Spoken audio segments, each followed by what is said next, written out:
How do you tell a story that connects with your audience in a way that no other story can? On this channel, we talked about your origin story and the fact that there's actually several different types of origin stories and stories that you tell that will connect with your audience, not only just that ideal person, but just human beings, just people.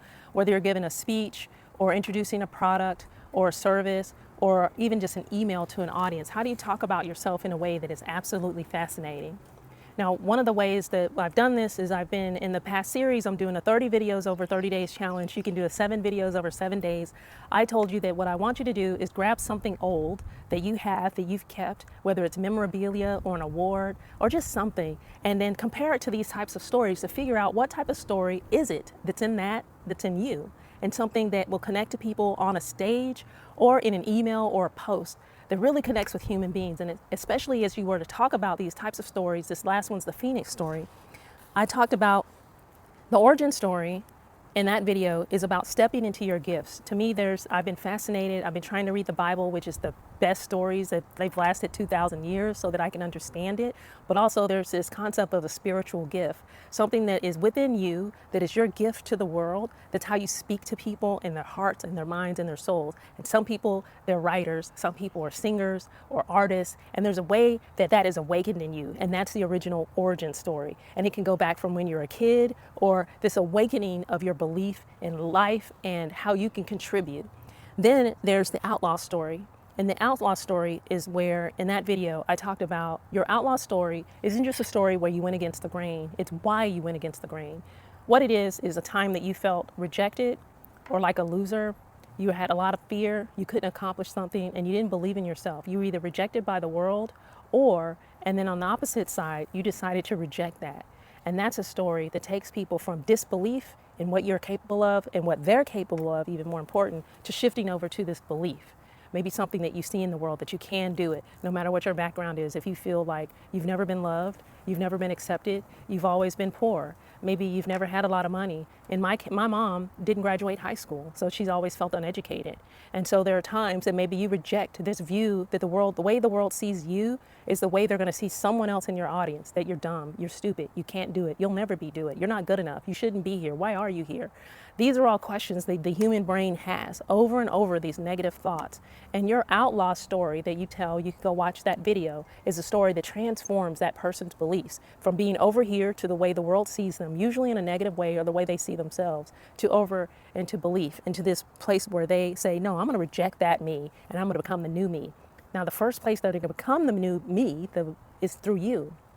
And that is when you tell your Phoenix story. That's the next story. And I delivered an edict that you grab something old that you've kept called this old thing, and you get some type of something that you've had in your attic, on your mantle, sitting behind you, sitting within reach, or maybe even boxed up in a box in the attic. There are things that you have in your life that you've carried from move to move, from house to house. You need to ask yourself why. And so in my case, this is one that I've had since about COVID. This is the Phoenix story. This is my Phoenix story. And the challenge is you do your next videos, your blog posts, your emails, is to grab this old thing and tell a story about it and really think about what it means. Now, with this one, this is my Phoenix story, and I'll go into what a Phoenix story is and maybe even what it isn't. We have all experienced a rise through the ashes since in the past 5 or 10 years. It's been rough for a lot of us. It was a time where worldview shifted, where people, the way they treat each other shifted. There's some wrongs in this world. There's health issues you've gone through. There's health issues you've seen other people go through. Babies that were born or kids that have physical ailments, health ailments. Things that shouldn't happen have happened. And we've all been through it. So by now, if 10 years ago, I'd say if someone was younger, maybe they didn't have a Phoenix story. I now believe that no matter what, every human being has a rise from the ashes, even if it was from birth. And so, for example, I was supposed to be brain damaged when I was born. My parents were 17 and 19 when they found out they were going to be parents. They stuck together through it for thick and thin. And when I was born, I was without oxygen. So as a child, a lot of us, The doctor said, you're never going to accomplish something. The world was already rejecting us. They were already saying you weren't going to be able to talk or walk again or speak again or some of these other things. You'll never write again. Maybe you went through an injury and it felt like you were never going to come back from that. All the way from when we were kids to maybe even recently, where there's a health scare, something you got over, some type of mental illness that you made it through, depression or anxiety, or you're still going through right now. So what a Phoenix story is, in my case as a child, it was miraculous. There was nothing wrong with me. And I was like, I think I'm walking and talking, I'm okay. But they said, doctors or people will sometimes say, you will never get back what you had. You will never get where you were or do better in life. And you do. So what a Phoenix story is, a Phoenix story takes a time in your life where you were on your knees, begging for hope or mercy, and it's a rise from the ashes. It's when you finally had enough of rejection, of sadness, anxiety, loneliness, doubt. It's a time where you yourself, because this is a journey at some point that you're going to take other people through. And this is why it connects, because then, again, these are all universal. They're stories to tell the audience more about us and who we are than if we were just to say, I'm a resilient person. I'm a resilient person. Because a lot of times, no, you don't feel resilient. You don't feel confident. You might project that a lot of times, but this is a time when you weren't. So with the previous stories, your origin story, there's a belief that you have about the world. Maybe this is the opposite, where you thought maybe the world isn't so nice. You know, I believe that the world is kind and people are kind. I know there's unkind people, but from a young age, I learned by being saved through a fire, firefighters, police officers, volunteers, I saw kindness in people, and I believe in that. And that's what I hope to put out in the world. But your Phoenix story, if you look at it, when we go through troubled times, it's the most hopeless we've ever been, the most afraid you've ever been. Maybe you were fired, laid off, lost a client, lost a job, you were rejected for something that you really wanted, that you maybe hoped and thought and prayed that you get and you didn't. And you had to look back at your beliefs about God, the world, your life, who you are, and rethink it. That is when you had to shed everything you thought about yourself and maybe even the way the world works, but what were you going to rebuild? And I've always been fascinated with Phoenix, the Phoenix type bird, this bird that rises through the fire. And I saw it as this big, massive, beautiful bird. And I would try to draw them, and it was awful because I can't draw. I'm not like Fisher, who might be watching this, one of my friends who's an amazing artist. I'm not like that. But if I could ever draw a Phoenix, it would start off as a tiny bird that rises through the fire and spreads its wings and is majestic. That is you and your Phoenix story. When we grow up and we have certain beliefs and they're cracked, when that mirror is cracked, when we lose faith in ourselves and each other and the world around us and things are shaky and the ground is shaky, that's when you can pray and hope and dream and reach out to friends and people, or you can clamp down, which is actually what I tended to do. I would close down and isolate myself. And after a while, with enough anxiety, depression, fear, sadness, maybe even anger and rejection, you get burned out. A lot of times, when you're at the end and you're ready to give up either on this world or a project or something that you know that is in you that you just want to get out and you're just tired of the rejection and the sadness and this cloud, you hopefully will find or have found hope. And the Phoenix story is about this baby bird that is living in a world, and when you're at your wit's end, that crack isn't a crack of you breaking. We feel broken. We feel like we're broken. But it actually is this egg, it's this being born again. It opens. And there's a beautiful bird rising out of fire that spreads its wings, and now you can make an impact on the world. And that is your Phoenix story. And there's something you have in your closet, in your attic, in a drawing, in a poem, a song, something that you've created, a book, that is your Phoenix story. Something that you created for the world that you've either already shared or you need to share, and you tell a story about it.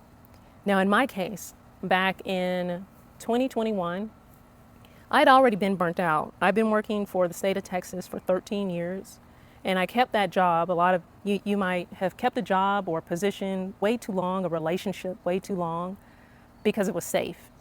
And I kept this job at the state of Texas because I needed the insurance.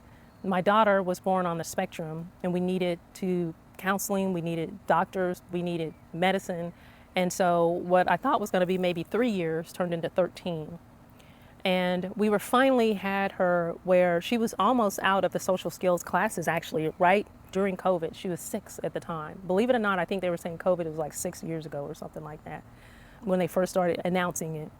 And so she was doing very well, because unlike a lot of girls, one of the problems if you're on the spectrum is they don't notice it until they're in middle school. So if you know a girl that isn't making eye contact or looks shy or has disorganization, some of these sensitivity issues, once she's in middle school is when you see that your 6th to 8th grader acts like a 3rd grader. She's disorganized, and they don't help them that much with that. And you see something's wrong. And so a lot of times girls aren't diagnosed as being on the spectrum until they're somewhere around the age of 12 to 14, which is very formative years, and it's extremely tough on them. They just act childish, or they're extra disorganized, or you know something's wrong, you don't know what it is. In our case, we actually caught it early just by a neuropsychological assessment, a long word, but we had to go in and get her tested, mainly for ADHD, so we can put her on ADHD medications, which is a whole nother thing. But the doctor noticed there was an issue with permanence in her mind, and she thought she might be on the spectrum. And so anyway, we were doing really well, but through around COVID, they gave them computers. And so between screen addiction and having to be in Microsoft Teams and all of a sudden working remotely in a high-stress job where I managed a portfolio of properties, all with deadlines constantly, I couldn't do it. And in fact, I started having seizures just trying to log in.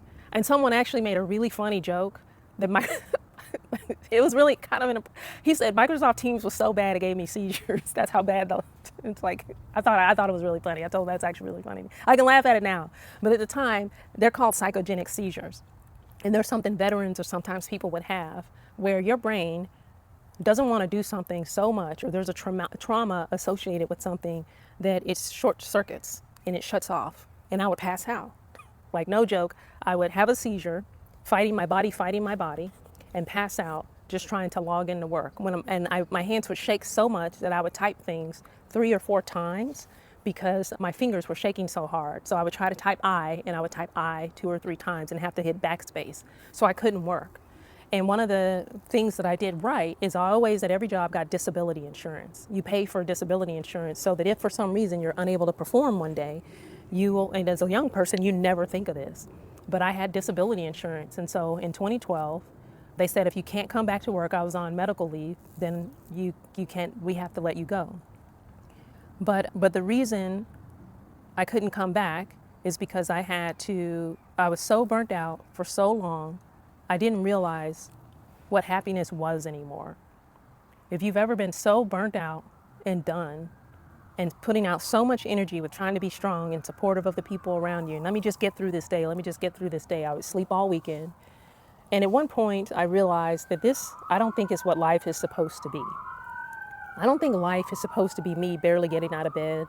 I don't think life is supposed to be me giving so much to other people that I don't want to be here anymore. And I just wanted it to be over. I just wanted to end it. And one of the blessings was that we were on a call. We happened to be on a call during this time, 21, with COVID, with one of my doctors, my daughter's doctors. We needed some more medications. And so we were on these virtual visits, which no one ever did. We always had to go to the office and stuff, but we were on a virtual visit. And she looked at me and said, "Ma'am, are you okay?" And I was done lying and saying, yes, I'm fine, I'll be fine, it'll be fine. There's a time in your life when you're gonna say no. And you need to say no, I'm not fine, I'm not okay, and I need help. And you might not say I need help, I definitely didn't, but I told her no. I was honest, and she said, "Do you have someone you can talk to?" And I said, "Yes, I have an appointment with my psychiatrist pretty soon." She said, "Can you call her today? Tell her it's an emergency." And I'm thinking, I'll be fine. But I knew I wasn't. She said, I think she had my daughter leave, and she said, "Are you thinking of hurting yourself or others?" They asked those questions, and I told her, I don't want to be here anymore. And when you say that to a doctor, they're required by law to either call the police or inspire you to go to the emergency room. And she said, I think you need to talk to your doctor. Will you call her right now? And so I did. I called my psychiatrist, and I told her, you know, they asked all the questions. Are, you know, you're looking, you want to hurt yourself or others? I don't want to be here. I am thinking about it. They asked you if you have a plan. Yes, I have a plan. And I talked about the different plans that I had and why one wasn't as good as the other, and basically where they knew I was serious. And so my doctor said, I am by law now required to let you know that I will call the police right now if you don't pack your things and go to the hospital. You have to walk into the emergency room and talk to someone there because you're going to hurt yourself, and this is not going to be good for you or your daughter. And oh, by the way, if a parent hurts themselves, there's like an 80-something% chance that their children will too. If their parents leave this world, the chances of them turning out great and having a wonderful life, you've just now put an 80% chance of it turning out worse. And so at the very least, for your family, you need to go in. And so I did. I went in, and because I had insurance, I was able to stay at, I forget the name of it was a hospital inpatient program. So not outpatient, they keep you there. And it's not prison at all, but they take away anything sharp. You have to pack your bags. They look through them, and you can't have like sharp pencils or anything like that. But basically, I think I was there for about a week. And one of the common things that I saw in the other people there, because this was just, it's not like a high security prison or anything, but the way it is that they want you to fix you and understand that you don't have to do it all. And the programs that they talk about, basically they have like a ministry that's there, but the point is to see your value that you bring to the world innately, that you as a human being have impact that you can make on everyone else, a value that you can bring to this world that you just don't see because you've been sick and depressed and down for so long that you don't know what it's like to feel good anymore. And you get to pretty much color with crayons and draw. And I drew an awful like cat. I tried to draw again, and it looks scary. Like your parents, like I think they brought me some books and things to draw with, because they have to check it all in. You can't have like wire bound things, all sorts of stuff like that. So it's this weird mix of them protecting an adult human being. But the friends that I made there, I realized were all normal people. Some of them had addictions and things like that, but some of them were just people who were caregivers, who given so much care that they didn't have it to give to themselves anymore. And the problem is then that we don't have that to give to the world. And so through that program, they put you in an outpatient program where I was able to learn more about my value, my beliefs, why you think you have to give so much and do it all on your own. Those types of things, they take you through this program where it's, at the time, again, normally it'd be in person, but at this time it was on Zoom calls and things like that. But we all got to know each other and just the difficult things that we've done in our life. Some people have been taking care of parents for a really long time, spouse with cancer. Again, people dealing with addictions and those types of things, of coping mechanisms. A lot of it was coping mechanisms. Something like getting up and walking away or touching something cold, just to interrupt these thought patterns that you have of negativity and getting out of that depression. But the reason that this represents my Phoenix story, it's because at the time, my husband and I, we were looking at Etsy and selling things, and my daughter made this pillow for me. And so they took the time that I believed in myself the most, which is when my husband put this, I told it in the previous video, something that I ended up really loving a lot. I love Snoopy and I love Chitotoro. And they found it and they made this little pillow. And so my daughter, with her little hands, when I got out of the hospital, said, I made this for you. And she believed in me and that I could get better. And by going through that fire, I was able to show my daughter already that mommy is going away to get better. Not to take herself away from the house and my husband having to deal with all that, but that I was getting help. And the best thing we can do when we are feeling down is to show maybe our kids, the young ones in our life, that it's okay to fall. We show other people, clients, it's okay to fall. We don't have to be perfect. And in fact, that fall is what makes us into this phoenix, this bird that uses its gifts to spread its wings and this message of hope and redemption and freedom that you can't tell any other way than having gone through the fire. So your Phoenix story, and whatever you choose to represent that Phoenix story that shows you're a real person, that AI can't just make this up. It's not something that's logical, but it's a story of this time that it was the ultimate hopelessness for you when you felt lost of who you are, the value you can provide, and maybe you didn't believe in yourself at all. But there had to be hope or you wouldn't be here, right? And so the way you connect your audience, the Phoenix story is, I would say, one of the most powerful stories. But in order to get there, sometimes you have to start with the other stories. What do you believe in? When did you lose that? When did you get to the bottom? Because the outlaw story is more about when did this shift happen to where you rejected the world and you're like, I'm going to go try this. But whether it's related to business or not just a business Phoenix story, but a time in your life where you realize something. You realize that you can rise from the ashes. Because out of these ashes, this day in 21, I've been going through the fire. And in fact, the only thing that turned it around for me was getting on my knees last year, finally saying, I can't do it by myself. Lord, help me. Please, if you were there in the sky at all, help me. And by getting friends in my life, by being around people who are loving, by not shutting myself off and isolating and sleeping and all the same old habits. You will notice that a Phoenix story is about habits you had to shed. Remember, you're the bird. You're this bird that's going to grow, that egg is going to crack, and you're going to sprout your wings. But in order for that to happen, you have to shed old habits, old thoughts, negative things that were keeping you small. And the Phoenix story is going to help you shine this light that someone else is going to say, maybe those are the habits I have that's keeping me small, keeping me back, keeping me down, not people. The notes that I have here is we sometimes in these stories want to identify a company as evil or this is evil. It's not a person, it's a belief. It's habits that we have. The habits are the things that you broke, and that is what you can turn into a process, a service, a product, something else, something that you have done over time to fix yourself. Fix yourself so that you can grow, so that that egg can crack. And when you finally crack the code, so to speak, that's something old people, probably us old people say.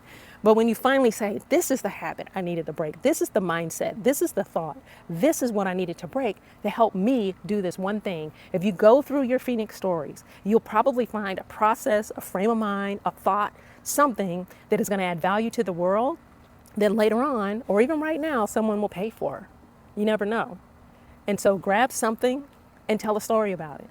And in that, you don't have to say, this is my outlaw, this is my Phoenix, this and that, but we'll at least have a shared language. And if you want to tell your Phoenix story in the comments, if you want to join me on Substack, or if I'm able to ever meet you in person, I'd love to hear it.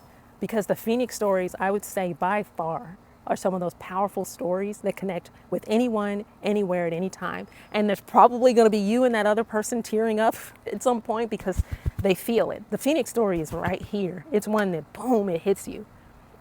And so I'd love to hear your Phoenix story. I hope this has been helpful. I'm going to continue on my 30 videos in 30 days challenge. I would love for you to share these. I know they're not going to get a lot of views right now on YouTube, and that's not the point. The point is for me to put something good out into the world and hopefully impact at least one person. And if I've touched you, or there's something that I said that maybe touched you, if you can put it in the comments and let me know, then I'd love to hear that. I'd love for other people to see it so that we can share and grow together.